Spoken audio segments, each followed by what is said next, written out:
Good afternoon, everyone. Thank you very much for joining our conversation this afternoon.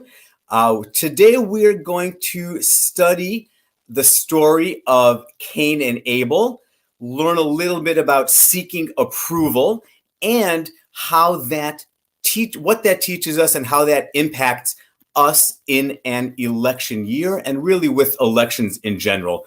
This is based on a Dvar Torah, on a teaching that I gave just this past Shabbat a couple of days ago at my synagogue at Congregation Knesset Israel in Green Bay. And the conversation was so rich and so compelling that I thought it might be worthwhile for us to spend a little bit of time learning. So we'll take a few minutes here at the beginning. We will study the story from Genesis chapter 4 of Cain and Abel. Then we'll take a little bit of time, talk about some of the underlying meanings and what that teaches us about basic human nature, and ultimately show how Judaism applies that to understanding the current election cycle and really any kind of election in politics. So once again, we'll take a little bit of time now to study the beginning of Genesis chapter 4. This is right after the creation story, right after the 6 days of creation, and God rested on the seventh day, after we learn about the Garden of Eden and the expulsion from the Garden of Adam and Eve. So now we're in Genesis chapter 4, and I'm reading in English. Now the man, this refers to Adam, of course, now the man knew his wife Eve, and she conceived and bore Cain. Right, so Cain is the older of the two children from the story of Cain and Abel. And she says, I have gained a male child with the help of the Lord. Right, and this is a beautiful statement right away. This is Eve, recently expelled from the Garden of Eden, banished from paradise, who receives the gift of a child, and she's still able to give God credit. Right, again, we could be understanding if Eve would be a little bit more angry or resentful or frustrated with God. But still, despite the punishment, despite the banishment, when she is able to conceive and bear a child, she still has the capacity to show gratitude to God. Then she bears another child. She bore his brother Abel. Abel became keeper of the sheep, and Cain became a tiller of the soil. For anyone who is thinking ahead to the story of Jacob and Esau, right? This is familiar too, right? Esau, the older, was a hunter, was a man of the land. Jacob was quieter. He was more domesticated, tended the sheep, right? So we can see this theme set right here with the first siblings, with Cain and Abel, which will eventually repeat itself with Esau and with Jacob. So Abel is the keeper of sheep. Cain becomes a tiller of the soil. In the course of time, and here, by the way, is where the story gets a little bit unfamiliar. If I were to ask most of us to give a quick summary of the story, we would say that God wanted sacrifices. Cain brought a bad sacrifice. Abel brought a good sacrifice. God liked Abel's better, so Cain killed Abel. That is a quick summary, but we're missing a couple of key components. And I think it's the components that we're missing that are particularly instructive for our conversation. We're now in Genesis chapter 4, verse 3. In the course of time, Cain brought an offering to the Lord from the fruit of the soil. This is remarkable. This goes against the narrative that we have built in our head, because this teaches us that Cain, of his own volition, from his own initiative, wanted to bring an offering to God. But we are 3 verses in to the life of Cain. That's it. Nowhere is there any instruction from God in telling Abel, bring me gifts, bring me an offering. This is completely a voluntary offering from Cain. And so Cain brings an offering to God. Immediately afterward, at the beginning of verse 4, we see that Abel, for his part, brought an offering as well. Now, we don't have details. We don't know why younger brother Abel brought an offering after big brother Cain did. We can hypothesize. One possibility is that Abel is looking up to his big brother, right? Cain, my older brother, he's going to bring an offering to God. Anything that my brother does, I want to emulate. I want to model. Another could be jealousy. Well, Cain is now going to be getting God's attention. I want God's attention. This also could be an example of one-upsmanship, right? We know the song, anything you can do, I can do better. This could be Abel trying to say, if you're going to bring an offering, check out what I'm going to bring. In other words, we do not know the motivation here for why Abel is bringing an offering to God. Maybe he's trying to idolize and emulate his older brother. Maybe he is trying to compete with, usurp, and even supplant his older brother. We do not know Abel's motivation.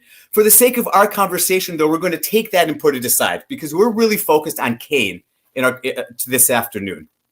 Right? So Cain brings an offering from the fruit of the soil, and Abel, for his part, brought the choicest of the firstlings of his flock. All of a sudden, we can see the tension starting to build. We know that Abel brings the choicest from his flock. He brings the best of what he has. And if we look back a verse, we know that Cain simply brings from the fruit of the soil. Right? They each bring an offering, but Abel gives the best of what he can offer.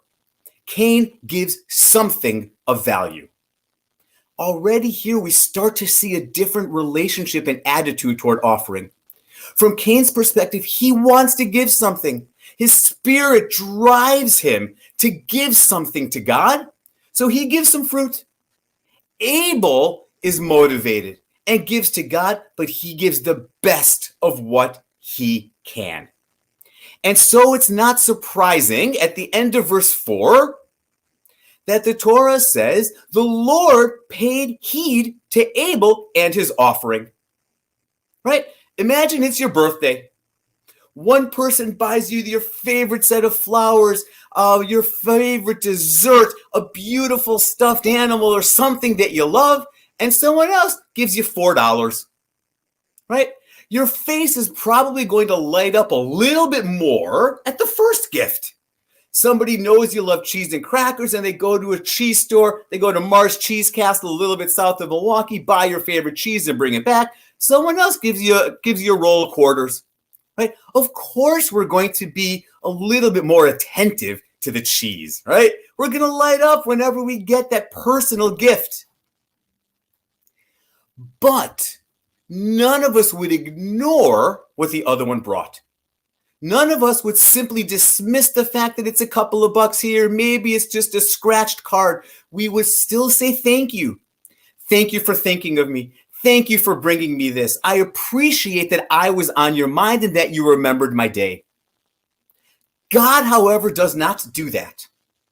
God pays attention to Abel's offering, pays heed to Abel and his offering, but to Cain and his offering, God paid no heed. God ignored it completely. No thank you. No acknowledgement.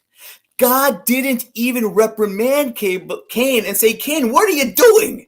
This is the worst thing you could bring me. Nothing. We all know in life that the worst punishment that we can have from someone else is being totally ignored and written off. Right? If I do something to offend you, you can call me up. We can have a polite conversation. You can share how you're feeling. You can urge me to reconsider my thoughts. You could yell at me. You could scream at me. You could hit me. Or you could ignore me. And in many ways, being ignored is the worst possibility from my perspective. Because it sends the message that I am not even worth your time. I am not even worth you getting angry at. I am so dismissed from your consciousness, you're not even going to spend a moment yelling at me. I mean nothing to you in that case. I have to imagine this is in part how Cain felt. Remember, if we go back to verse 3, Cain voluntarily brought an offering to God. God entirely ignores Cain's contribution, his passion. And it's not like he brought something bad. He brought the fruit of his soil. God completely ignores and completely dismisses him. And if we weren't clear about the impact this had on Cain, the Torah explicates it. The Torah at the end of verse 5 says Cain was much distressed and his face fell. Right? We can start to see the pain that Cain suffered. He's crestfallen. He's distressed, depressed. He doesn't know what to do with himself. All he wanted was a thank you. I'm sure he would have loved lots of compliments and commendation, but a simple thank you from God, a simple I appreciate your efforts, that would have been enough. And after seeing Cain so depressed and so crestfallen, God finally addresses Cain directly. And here's what God says. God asks, why are you distressed? And why is your face fallen? Surely if you do right, there is uplift. But if you do not do right, sin couches at the door. Its urge is toward you, yet you can be its master. Now, on the face of it, this is one of those great motivational speeches, right? This is one of these kind of early sports motivational speeches trying to charge the team at halftime that's losing by 20 points, right? And say, look, you can still do it. You can overcome these obstacles. This is the motivational speech that God is giving Cain, right? You have a choice that you can make. You can go down the difficult path. You can go down the path of sin. You can go down the path of righteousness, and you have the capacity to overcome your urges. On the face of it, this is a wonderful, wonderful prop up by God. But God, I think, is still missing something essential, because God still never acknowledges Cain's offering. Right? It's as if God said, I know I'm ignoring you. I know I'm pretending you did nothing of value. Shake it off and make a good choice. This continues to invalidate, from Cain's perspective, Cain's voluntary offering to God. Right? God's dismissiveness of Cain continues to resonate here in his soul. And then Cain does what we as people do all the time. We transfer the emotion that we're receiving from one person onto someone else. I'm at work and my boss yells at me. What happens when I come home? I yell at the first person I see in my house. I'm driving home, somebody cuts me off. What happens? As soon as I enter my house, when something else is going on here, I vent. My frustration comes out. Right? This is human nature. We transfer. This could be with good emotions too, right? I have a wonderful conversation with a new friend, with a family member, with a cousin, and then the next person I see, I'm all aglow. We take our emotions and we often transfer them onto other people. And Cain does the exact same thing.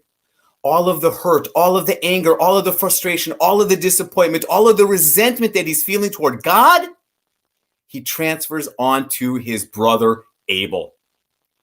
And in verse 8, we read that Cain and Abel have a conversation. We do not know what they say. The Torah doesn't tell us. And the next time they are together in the field, Cain set upon his brother Abel and killed him. This is the transference of all that emotion, all of the pain that Cain was receiving from God. All of that got transferred into his brother. And the first siblings in the Torah, that relation ends with murder. As I was thinking about this story, it seems like in many ways Cain is experiencing a basic human need, the need for approval. We need validation. We need support. We need encouragement. We need love. We need comfort. We need these things. Not everyone has it. Hopefully, Most of us, hopefully all of us, has it from at least one person in this world. Maybe it's a parent, maybe it's a spouse, maybe it's a sibling, maybe it's a grandparent, maybe it's a dear friend. Hopefully everyone has at least that one person who's always in their corner, who's always there, who's always willing to listen, who's always willing to help, who's always willing to encourage and to validate. Hopefully we each have that one person, because we certainly need that. We certainly know that we need some basic approval in our lives. This is what Cain was seeking from God, and he was categorically rejected. Categorically rejected. As I was thinking about this story, I then thought of our election cycle. It's no surprise to anyone that a couple of weeks from now, we're voting in the presidential election. And I was thinking about some of the early debates that we had here in 2020. And as I'm reflecting on the debates, reviewing them in my head, in many ways it becomes clear to me that candidates, not just for president, but for any governmental position, that candidates need our approval as voters. And I think this in many ways is a tragic flaw of our election system. If you're a candidate and you are desperate for the approval of voters, what you're going to do throughout your campaign is two things. One, try to make yourself look as good as possible. And two, try to make your opponent look as bad as possible. That's it. There are two paths to winning the election. Make yourself the better candidate, the more liked candidate, the more popular candidate, or make the other candidate the less desirable candidate. All you have to do is one of those two things, and you're going to win the election. This means that elections for any political office becomes a glorified popularity contest. And if all the candidates are doing is desperately seeking approval, if that is their end goal, simply to have more people pull a lever or mail in a ballot with their name on it, then we lose the richness of our election system. I'd rather imagine an election where candidates are not trying to be the favorite, are not trying to be popular, are not striving for approval. I would much rather see an election where candidates are truly debating with each other, where they're listening to each other's viewpoints, arguing, debating, pointing out the flaws in their opponent's views, and trying to lift up the validity of their own. This is what elections should be about. It's not who looks the part, who sounds the part. It's none of these things. It's whose ideas are richer and more fitting for our nation right now. This is what we lose in our election system when all we have are candidates seeking approval. I'm reminded of this story from the Talmud about Rabbi Yochanan and Reish Lakish. And their relationship, it's a complicated, multifaceted relationship, but it eventually evolves into one of chavruta, one of beloved learning partners, where they would learn with each other, they would study with each other, they would teach each other. Right? This is what their relationship became. Ultimately, they had a horrible, horrible fight. They were spewing hateful things about one another. They had a horrible fight. And eventually, Reish Lakish died. And Rabbi Yochanan was sent into such despair and such grief that he could barely function. The rabbis didn't know what to do. So they sent one of their colleagues to go and comfort Rabbi Yochanan. And this colleague went and visited Rabbi Yochanan, and Rabbi Yochanan would still offer teachings and ideas. And every single time that Rabbi Yochanan offered a teaching, this colleague would say, Rabbi Yochanan, you're right, that's brilliant, thank you for sharing. And finally, Rabbi Yochanan became frustrated to no end, where he yelled at his colleague and said, what are you doing? Do not tell me that my teachings are right. Of course I know they're right. That's why I'm teaching them. What I need is for you to be like Reish Lakish, Because anytime I would offer a teaching, Rish Lakish would offer 24 objections, to which I would give 24 refutations. And in doing so, we would both come to a deeper understanding of the law and a deeper understanding of the text. Indeed, the grief of that fell on Rabbi Yochanan was so great that he too passed away. After his famous claim, "Where are you, son of Lakeisha? Where are you, son of Lakeisha?" This is what we need in our election system. Right? We need an election system where we can challenge each other's ideas, because in doing so, we're forced to go deeper, to defend ourselves, to really understand what it is we believe, to listen to the other. And if we're able to do that, then and only then will we have an election in which we are truly voting on the merit of the ideas that the candidates bring. This is the great tragedy, I believe, in our current politics and current election system.